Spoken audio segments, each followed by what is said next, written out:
In order to talk about the future of Greece, I would like first to talk about the present and the future of the whole world around us. And this means that the way I see it, the national tracks are inseparable from all different kinds of global developments, and of course, every kinds of domestic choices are increasingly shaped by the international dynamics. Especially because we live in a time where nothing at all today can be taken for granted. Political stability, economic growth, and of course, democratic norms can no longer be assumed as permanent achievements. At the global level, we're witnessing a really worrying trend, which says that revisionism today is increasingly meant to be represented as the new normality. This means that diplomacy is being replaced by hostility. This means that respect for international rule, international law is being replaced by the rule of the strongest ones. And this means that violence is returning again as a weapon and as a tool of politics. And this shift undermines, let's say, decades of collective efforts to build multilateral institutions and, of course, to build peaceful mechanisms for conflict resolution. All of this can be summed up in one single phrase, which is the weakening of the West's institutional role. And speaking about the West, I'm not speaking about the geographical term, not just a place on the map, but the West as the political space of the free world. And by this meaning, three specific terms. The first is open economy, which creates opportunities for the many. The second is social justice that protects the vulnerable ones. And the third is open societies and political liberalism, which are the way to defend rights and to defend the rule of law. And finally, the last line of defense for rationalism today. Now, the way I see it, these are not just, let's say, abstract concepts, but there are concrete political choices that determine how power is exercised today and how our societies still manage to remain cohesive. Instead, the problem is that we observe a dangerous shift towards authoritarianism. We see governments that are democratically elected, but still govern with all the necessary checks and balances. We see how inequalities are becoming permanent, and of course we see how institutions are growing weaker every single day. And this is not something that's happening far away from us. It's happening here, it's happening around us, it's happening right in front of our eyes. And often gradually and incrementally, making it harder to detect until democratic erosion is already advanced. Now, moving from this global picture to Greece, necessarily the path goes through Europe, not only geographically, but also politically, culturally, also socially, institutionally. So this is my second stop in today's discussion. Europe is the political space where Greece's strategic interests, where Greece's security concerns, and where Greece's development priorities converge. And today, we should admit that on European soil, or really close to it, we have active wars and have multiple instances of instability. And we can see them in Ukraine, we can see them in the Middle East, we can see them in the Northern Africa and in many other places, which prove that we obviously live in a difficult and, of course, in an unstable neighborhood of our world. A region where geopolitical tensions, where energy dependencies, where migration flows, and of course, where climate pressures intersect. And yet, despite all those setbacks, Europe has managed to remain the most successful peace project in the human history. A project of growth and, of course, a project of social justice, which means that we had a continent which gave birth to two world wars, but still manage to turn competition into cooperation and to turn conflict into institutions of solidarity and of shared progress. And this transformation exactly stands as the best proof that political will and institutional design can overcome any different kinds of historical divisions today. And this is exactly the reason why, at least for me, we cannot afford any more European inaction in a series of issues. We cannot afford any more Europe that stands weak on the sidelines, that stands trapped in its bureaucracy, Europe that is slow, lacking leadership, and most importantly, lacking clear vision for the future. In a world that is defined by speed and by strategic competition, any different kinds of delays bear with them a huge, both political and economic cost. So, this brings us today upon a really critical question, a really crucial dilemma that I think we have to answer, which is quite simple. Do we want today to, let's say, return to some ways of an increased national isolation of European states? Or do we need more European integration? Do we need more cooperation and stronger and, let's say, a more direct democratic representation of our citizens? I believe that we should clearly stand with the second option, the one of a much more politically unified Europe. What we could else say as the United States of Europe, which means a federation of states, European states, where the narrative of solidarity between nations could become an actual political reality. A union capable of acting decisively while at the same time remaining democratically accountable. A union that acts as a strong, reform-driven force, the one that intervenes in markets, that limits oligopolies, that taxes extreme wealth, that protects workers and employees, and that leads the way through green and digital transition. In a few words, a Europe that could once again become a pioneer on the international stage. Now I come to Greece. In this strong European core, Greece can no longer be just a spectator or just a follower. Greece needs to lead. And we need to lead because our country faces a series of really major and crucial challenges that require long-term planning rather than different ways of short-term micromanagement. And perhaps the first and one of the most urgent challenges for Greece is what we call climate crisis. Climate crisis threatens our greatest national asset, which is our natural environment. And it is a crisis without borders, and as such, it can't be addressed by, let's say, isolated actions, but in a better way through international cooperation, through shared policies, and of course through brave, difficult, but brave decisions. Every summer in Greece, we count burnt forests, we count destroyed houses, we count droughts. Every winter in Greece, we count floods, and unfortunately, every single year that passes, we keep on counting lives lost. 2023 and 2024 were among the hottest years ever recorded, with the Mediterranean warming by 20% faster than the global average. This means that we must understand today that climate change and climate crisis is not just another issue or another problem that we have to discuss on, but actually it's a matter of survival, and especially for us and the next generations. And this said, we must also understand that green transition is not politically neutral. It's not just a technical issue, and of course, it's not just a predefined procedure, but it comes alongside with a large political and social impact. And this means that its cost cannot once again fall on the back of the weakest ones. Or to put it simply, in other words, green transition will either be fair or it will not happen at all.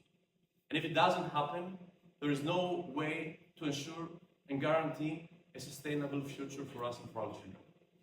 We need green growth, but we need it with a specific plan that includes energy communities, that includes the centralization of energy production, and that includes social participation against energy poverty.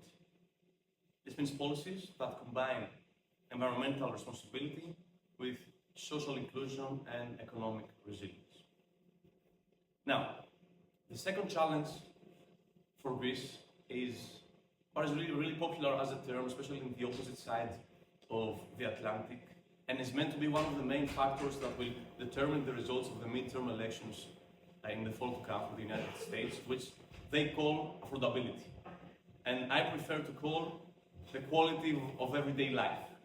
And it is highly linked with the cost of living. This means food prices, prices in the grocery stores, this means basic goods, this means energy costs. Food prices alone have risen by more than 30% in 4 years, while wages remain far below the European average. This is not just an imported crisis, as it is sometimes presented, but I think that it's more like the failure to confront how different kinds of entrenched interests distort Greek economy, which means that monopolies and oligopolies dominate crucial sectors of our economy, such as energy, food, banking, and communications.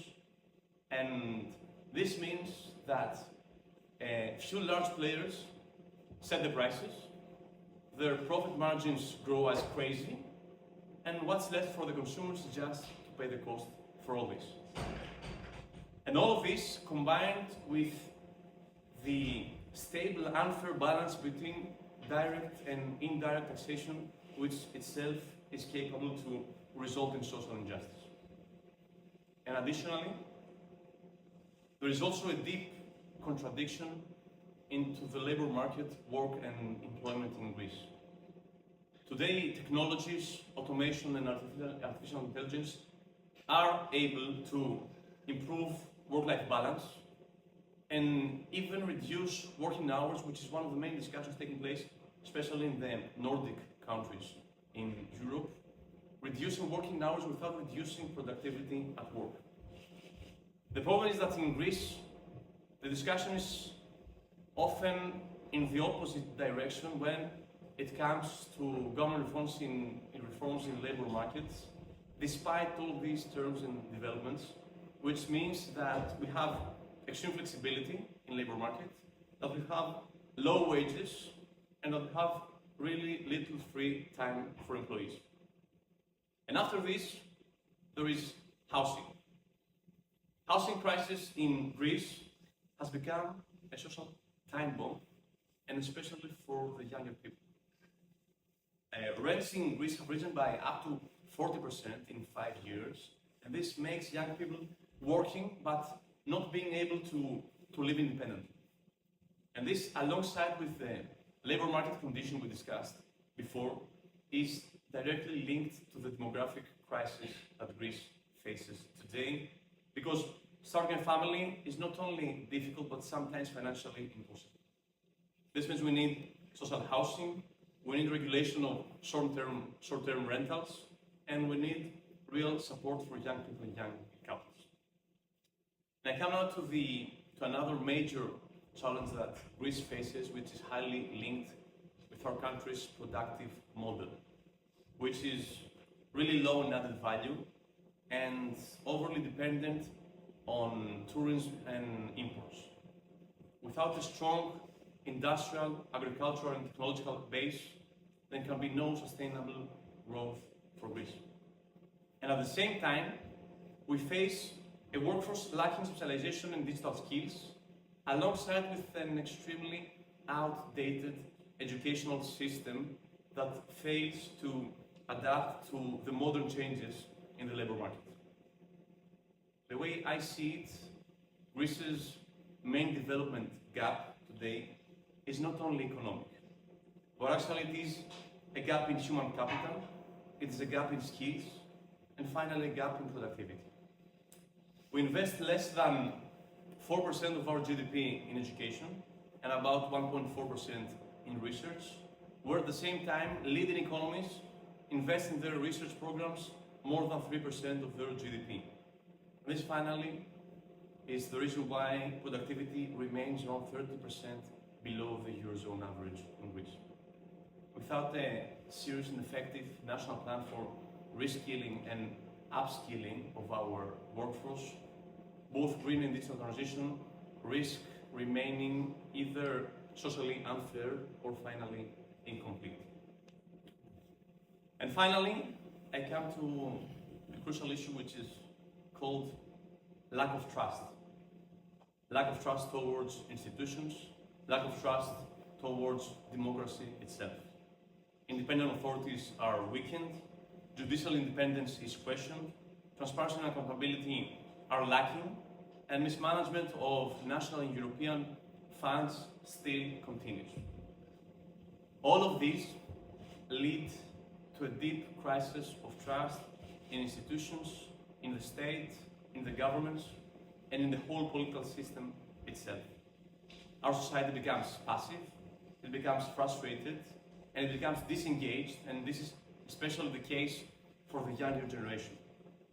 And this erosion of trust is perhaps the most dangerous consequence of all, because it undermines democratic participation itself. When our citizens stop believing that institutions can represent them fairly, can deliver solutions to their everyday life's problems and respond to their needs, then democracy risks becoming an empty shell rather than a living system of accountability and engagement. Rebuilding this trust requires transparency, it requires effective institutions, it requires respect to the rule of law, and of course it requires policies that can deliver concrete solutions and results to everyday life. Now let me close by addressing especially to the younger generation of our country, because I think that it's the young people that mostly carry both the heaviest burden of today's crisis that Greece faces, but also at the same time share, let's say, the greatest responsibility for shaping tomorrow's solutions. A generation that is much more educated, much more connected, and of course much more aware than any other before it, but yet still more exposed to insecurity, to uncertainty, and of course to frustration.